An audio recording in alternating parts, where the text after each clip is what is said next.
보석만큼이나 귀해 가구의 품격을 더하는 소재를 찾아 경기도 용인으로 왔습니다. 이른 아침부터 작업이 한창인데요.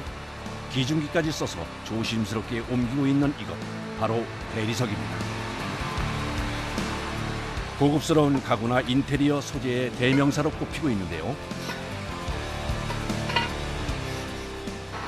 오늘 대리석 들어온 양이 얼마나 돼요? 300회 정도 돼요. 1m, 1m짜리 300장. 그럼 무게는 어느 정도 될까요? 한 25돈 정도 나가죠. 오늘 하역해야 할 대리석은 두 종류로 총 9묶음. 한 묶음에 15장씩 묶여 있어 무게가 꽤 나가는데요.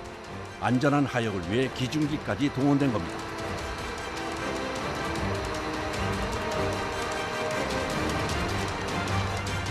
대리석은 무게도 무겁지만 작은 충격에도 깨지기 쉬워 하역 작업이 까다로운데요. 작업자들도 어느 때보다 신경을 곤두세웁니다.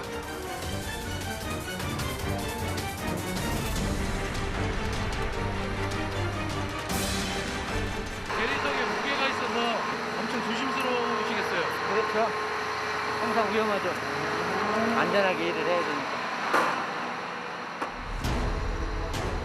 안전한 하역 작업을 위해서는 무엇보다 작업자들의 호흡이 중요한데요. 수신호를 정해 정확한 타이밍을 주고받는 작업자들. 작은 움직임에도 신중에 신중을 기합니다.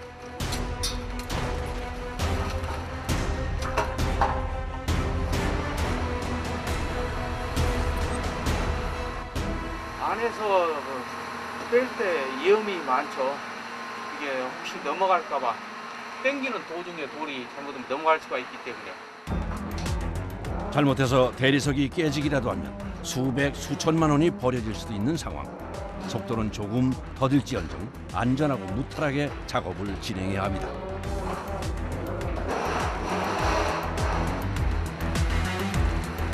드디어 마지막 대리석까지 안전하게 하역을 마쳤습니다.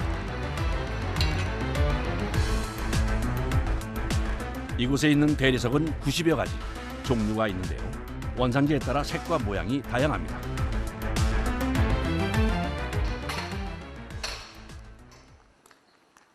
다들 잘 들어왔어요, 부장님? 네, 잘 들어왔어요. 보세요. 좀만 내려줘 보실래요? 배편에 발이 묶여 오랫동안 기다렸던 대리석 상태부터 확인하는데요.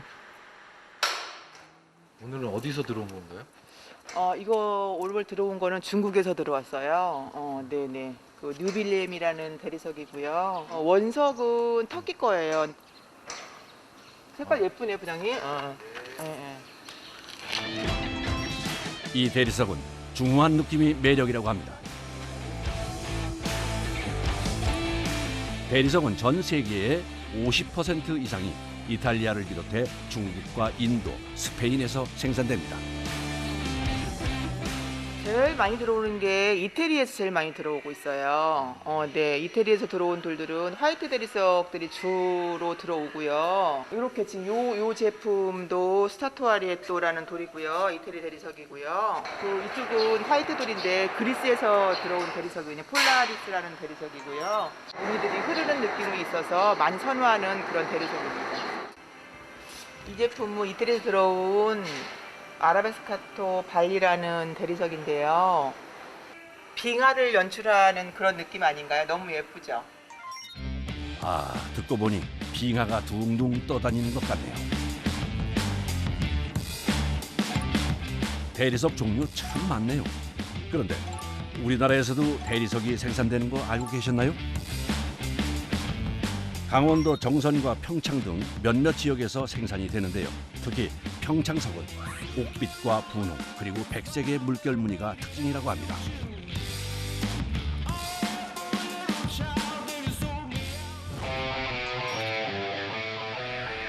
대리석으로 생활 속 가구를 제작하는 곳을 찾아왔습니다. 제작 공장은 요즘 어느 때보다 분주하다는데요.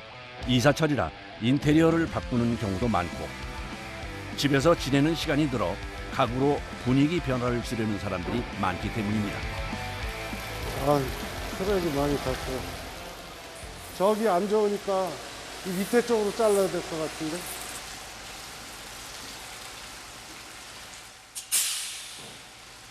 여기 나갔어, 여기. 다른 원석에 비해 유난히 충격에 약한 대리석. 조그만 실수를 해도 금이 가기 일쑤인데요. 대리석이 무게도 있고, 이거 때에 따라서는 크랙이 가 있는 경우도 있어요. 그래서 항상 조심해서 해야 되고. 고가의 소재인 대리석. 하지만 금이 가는 순간 상품의 가치가 사라집니다. 조심해서, 조심. 알아서. 금 하나 때문에 생기는 손실이 생각보다 크기에 재단 전에 꼼꼼히 살피는 겁니다.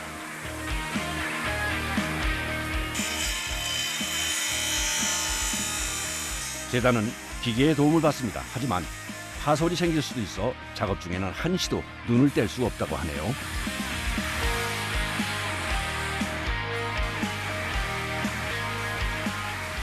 여기가 45도 쳐서 이제 돌이 두 개가 90도로 맞아야 거실장을 붙일 수가 있어요. 거실장을 만들 때는 대리석 테두리의 각도가 가장 중요하다는데요. 각 맞춰 재단한 판은 바람에 건조하는데요. 수분을 완전히 제거한 다음에 사용합니다.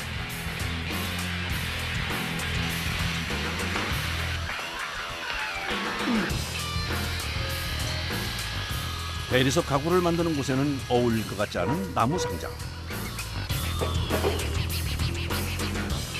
대체 이건 어디에 쓰는 걸까요? MDF 거실장 박스예요. 대리석을 붙여서 마감 처리를 할 거거든요. 이제 보니 대리석의 각도를 살려 재단한 이유가 있었네요. 대리석은 에폭시 소재의 접착제를 사용해 붙여주는데요. 이때 대리석에 수분이 있으면 들뜰 수 있어 건조를 시켜둔 겁니다.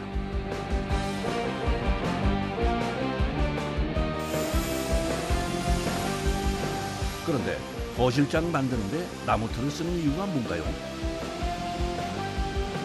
대리석마다 그 강도 차이가 있기 때문에 이 MDF를 붙여줌으로써 그 강도가 2배 이상의 효과가 납니다.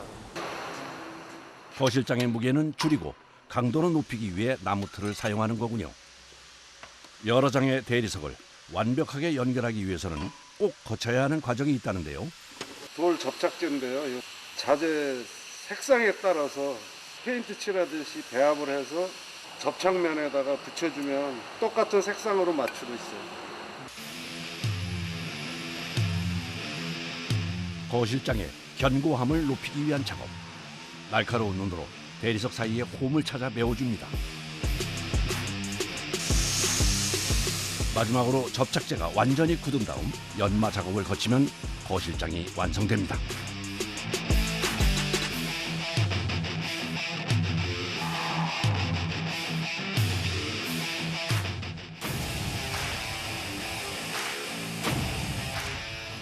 보통 작업 과정은 디자인과 재단, 마감과 연마로 나뉘는데요. 특히 재단할 때 고려해야 할 부분이 바로 이 천연의 무늬입니다. 무늬가 이렇게 많은 쪽이 크랙이 잘 가요. 돌 자체가 약해서. 무늬 있는 쪽이 좀 약해요. 그래서 크랙이 잘 가고 있어요. 다른 원석에 비해 다양한 무늬를 갖는 대리석.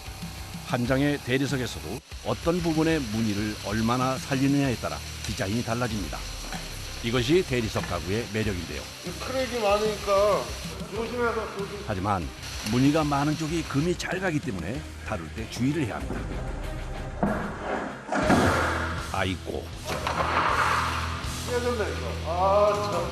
이거 내려주세요. 일단 내려주세요. 칼로 잘라야 되니까 일단 이거 잡아주세요. 사장님 이거 잡아주세요. 좀 조심해야 되는데 이거. 그나마 백매트가 붙어 있어서 다치지 않아서. 이거 버려야 돼 이제. 대리석을 다루다 보면 흔하게 벌어지는 상황. 작업자들도 익숙하게 대처를 합니다.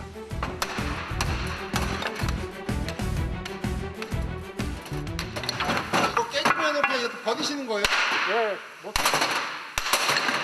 풀 수가 없어요. 대리석은 한번 깨지면은. 깨지거나 짜투리 대리석은 모아뒀다가 한꺼번에 처리를 하는데요. 폐기물로 버려지기 때문에 짬이 날 때면 잘게 부서집니다. 나름 스트레스 해소에도 도움이 된다는데요. 볼 때마다 아까워서 오히려 더 신경 쓰이는 건 아닌가 싶습니다. 만들면 뭐 몇백만 원도 되고 몇천만 원도 되는 자재인데 어쩔 수 없이 이렇게 깨지고 해서 다 버리는 거죠.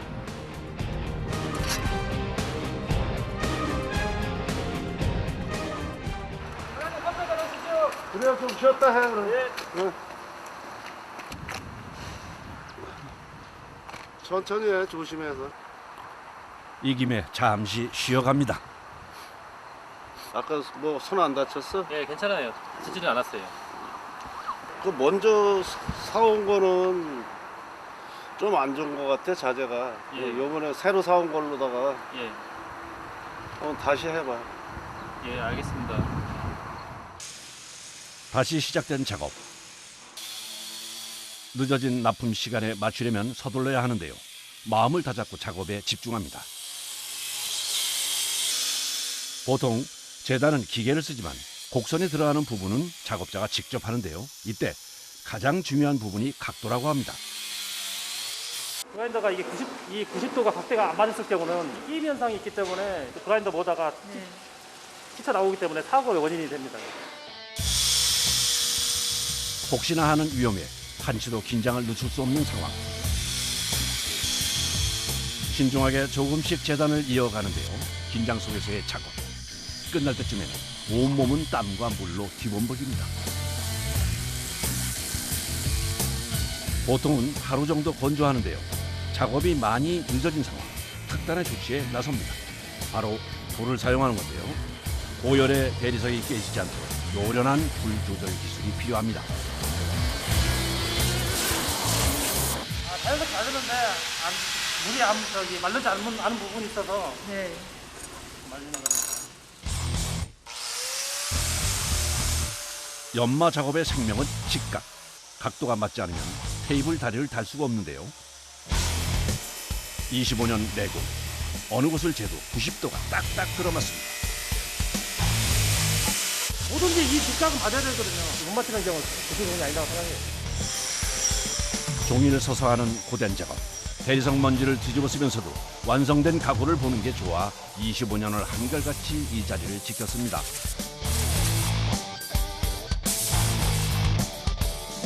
덕분에 이제는 베테랑 소리를 듣게 됐죠.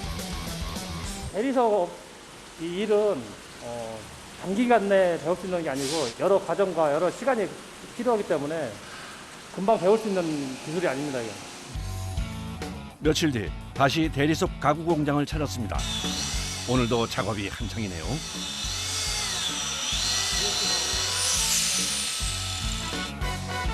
분위기가 뭔가 심상치 않은데요. 거긴가 본데 현장이 떨이켰나 봐 박스를. 그러니까 밑에 가루가 다 있지.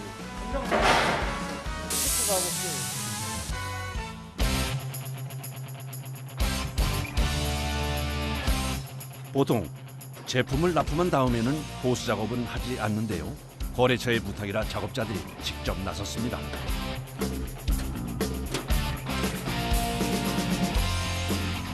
우선 어떤 부분이 얼마나 파손이 된 건지 상태부터 파악합니다.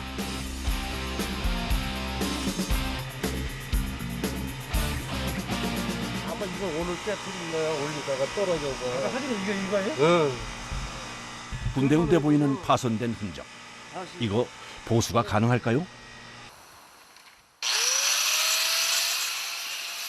대리석 복구 작업의 1단계.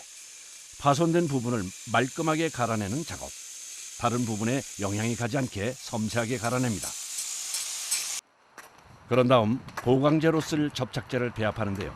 대리석과 색을 맞추는 것이 관건입니다. 대리석하고 색상이 아주 근접하게 100% 같지는 않기 때문에 근접하게 모양을 만드는 겁니다. 보강제를 파손 부위에 바른 다음 섬세하게 연마를 해줍니다. 기계를 바꿔가며 연마하기를 수십 번.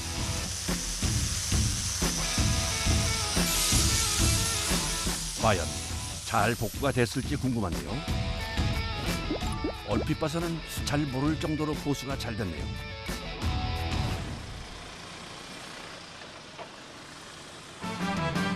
보수도 잘 마쳤겠다. 서둘러 거래처로 향합니다.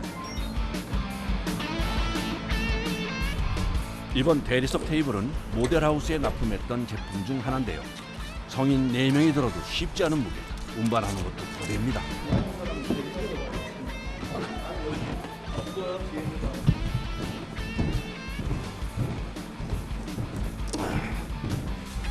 한번 흠집이 났던가 더욱 조심조심 온 신경을 쏟는데요. 들어서 살. 설치가 끝나고 나니 어느새 온몸이 땀 범벅입니다. 암벽에 깊숙이 박힌 오석을 캐내기 위한 사전 작업인데요. 구멍의 깊이는 보통 9m, 채취량에 따라 구멍의 개수는 달라집니다. 맞긴 맞네. 발파에 사용될 화약의 양은 사전에 철저하게 계산해 준비를 하는데요. 하나 버려주면 차 하나 날려가 이쪽만. 그럼 지금 오늘 쓰는 화약이 대략 몇 개예요? 400개. 위험이 따르는 일인 만큼 폭파는 전문 자격을 갖춘 작업자 5명이 팀을 이루어 진행합니다.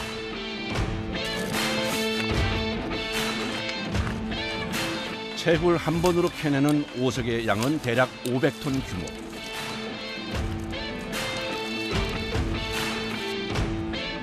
이 안으로 화약을 넣는 건데요. 대체 몇 개나 들어가는 건가요? 13개나 12개. 13개? 구멍 하나에 들어가는 화약만 13개. 돌이 튀는 걸 막기 위한 모래주머니까지 단단히 채워 넣습니다. 화약을 엄청 많이 넣네요. 예, 조금 넣으면은 입구에서밖에 안 떨어지기 때문에 많이 넣어놔야. 좀 안수 깊숙이까지 이렇게 터뜨릴 수 있게요. 예. 오석을 더 많이 얻기 위해서는 화약을 최대한 안쪽으로 밀어넣는 것이 관건. 가파른 암벽에서 하는 그야말로 고난도의 작업인데요. 특히 바닥은 흙과 돌가루로 뒤덮여 미끄러운 상황. 중심을 잡고 서 있는 것도 쉽지 않습니다. 아이고, 저는 네, 많이 미끄러워요. 그야말로 잠깐의 방심도 금물입니다. 이거 엄청 힘든 작업이고 돌 위에서 움직이는 것이기 때문에 항상 아주 조심, 아주 첫째도 조심, 두 번째도 조심입니다.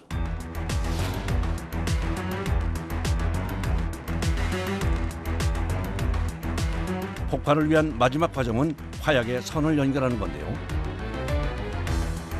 도화선은 불발의 위험이 있어 요즘은 정확도가 높은 전기로 발파를 합니다.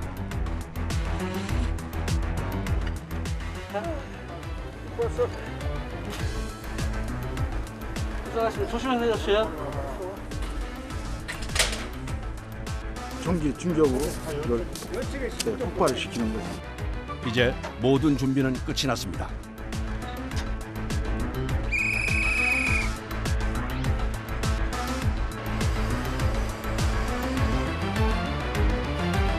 발할 때는 주변에 아무것도 없어야 됩니다. 장비든 사람이든.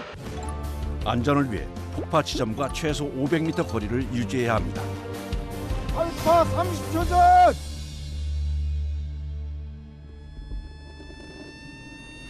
5, 4, 3, 2, 1.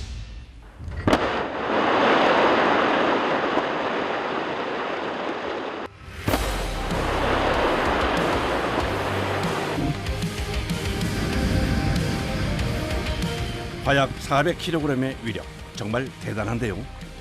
드디어 까만 빛이 난다는 오석을 볼 수 있는 건가요?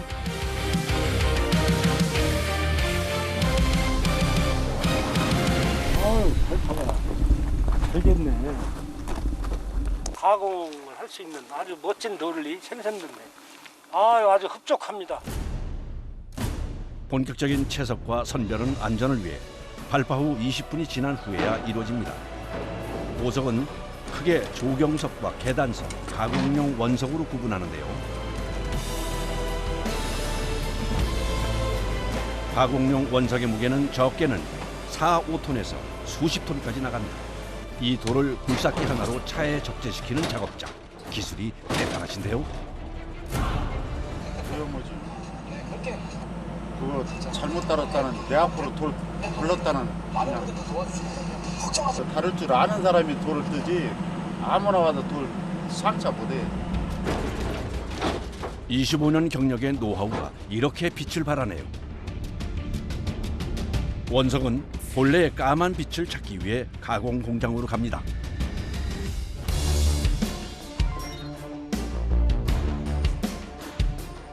오석은 주로 보령 지역에서만 나기 때문에 가공을 하는 것도 석산 주변에 몰려 있습니다.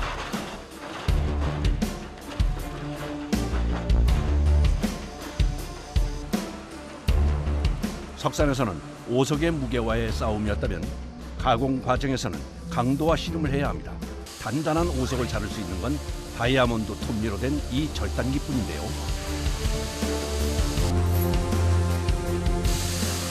톱니바퀴 지름은 무려 2m 20cm, 무게만 300kg이 나갑니다. 이 거대한 톱니가 빠르게 돌며 생기는 원심력으로 단단한 오석을 잘라내는 겁니다. 절삭하는 시간은 한 2시간 반 정도. 너무 빨리 내리면은 제품에 하자가 생겨서 정교하지를 않고, 그래서 천천히 내려야만이 정교합니다. 예전에는 사람 손으로 하던 일을 기계가 해주니 일이 조금은 수월해졌는데요.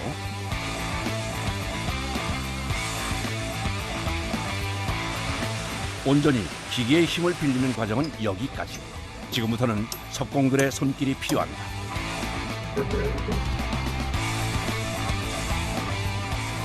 겉을 보면 평범한 돌인데 아니 이렇게 까만 것이 신기하긴 하네요.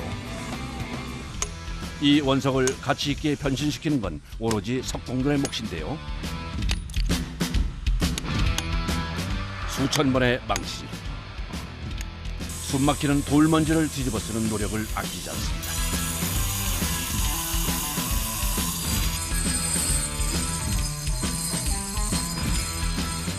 단단한 돌에 모양을 내기 위한 작업만 1시간. 석공의 노력에 점점 모양을 찾아가는 오석.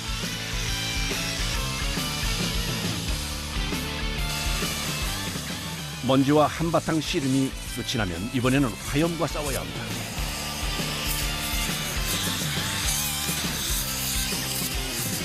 와, 이거 좀 신기한데요.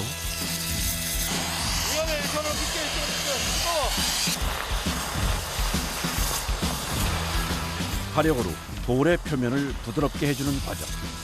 표면을 일정한 두께로 매끈하게 정리하는 것이 포인트인데요. 사방으로 튀는 돌 때문에 쉽지 않은 작업입니다. 2000도 내외에서 맞춰가지고 불꽃을 맞춰서 튀기고요. 자연 상태로 있으면은 색깔이 회색 계통으로 그냥 있는데, 이거 불로 튀겨내면은 이제 검정 계열로 이제 또 바뀌죠, 돌이.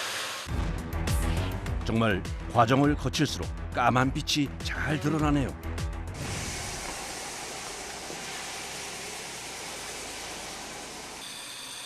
오석 가공의 마지막은 연마 작업. 표면을 더욱 매끈하게 다듬고 광을 입히는 겁니다.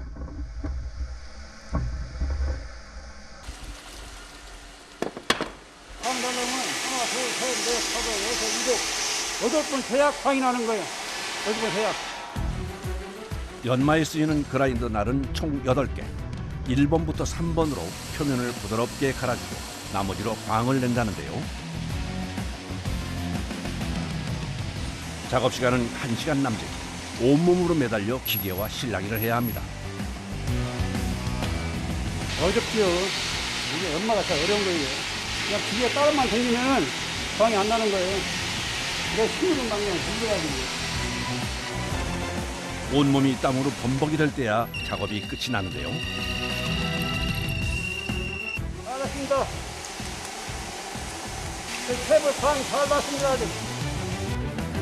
이렇게 보니 돌의 무늬까지 제대로 보입니다.